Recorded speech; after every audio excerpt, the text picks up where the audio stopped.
The Walters Art Museum in Baltimore, Maryland, is home to several neoclassical marble sculptures by the 19th century sculptor William Henry Reinhardt. When we view these works of art in the pristine environment of a museum, it is hard to imagine the manual labor involved in their creation. We may call to mind an artist alone in his studio, carefully chipping away at a block of marble, rather than a busy workshop coated in marble dust.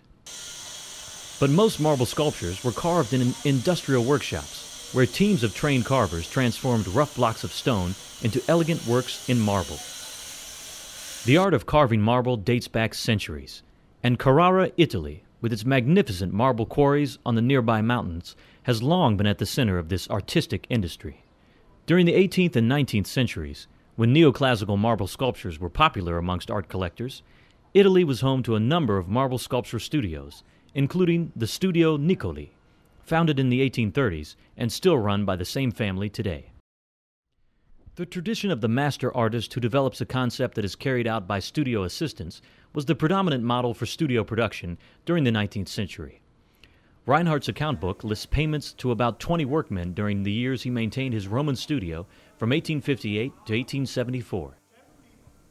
While the artist often didn't do the actual carving, he or she was responsible for what was considered the most important aspect of the work, the concept and initial three-dimensional sketch, which was developed in clay. This sketch of an eagle was created by sculptor Sebastian Martorana, who maintains a studio in a corner of Hillgartner Natural Stone Company's workshop in Baltimore. Because clay has a tendency to degrade, the sketch was cast in plaster, which served as a model for the carvers to follow. The technique is called waste molding because both the clay sketch and the mold itself are lost once the plaster model is cast. In this process, wet plaster is poured into the mold made of plaster of Paris and usually colored with some dye to distinguish it from the plaster model itself. When the plaster hardens, the mold is hacked away and the model is cleaned up. For this particular work, rather than using the casting process, Martorana sent his sketch to a 3D fabrication lab, where it was printed in several pieces, which were then joined together by the artist and filled with plaster to give it substance. Once the plaster model is produced, carvers use it to create an exact replica of the work in marble. Traditionally, most artists used a method called pointing to accomplish this replication. Prominent points on the plaster model are marked by the carver and serve as reference points.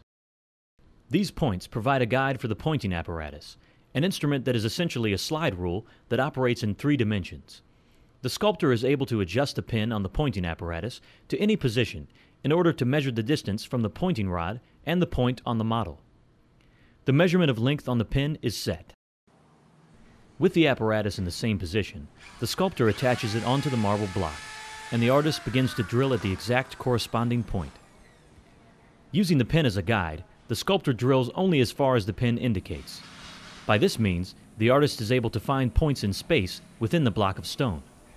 Once several holes are drilled down to the correct depth, the excess marble is chiseled away, revealing the approximate surface of the emerging sculpture.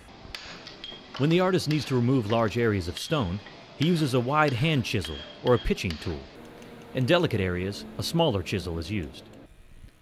Today, artists can take advantage of electric tools, which saves time in the carving process. Electric drills may also be used, but the most delicate areas need to be done by hand so that the carver can control the tool.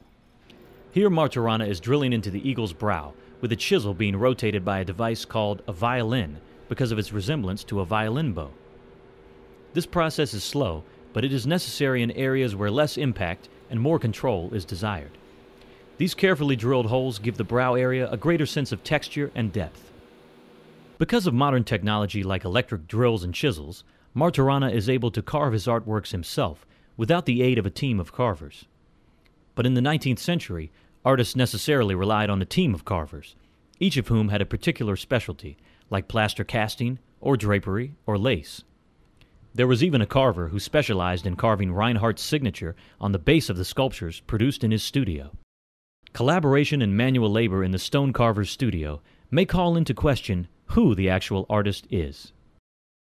I don't really think there's much of a difference between, art and craft. They're all just kind of part of a spectrum, maybe.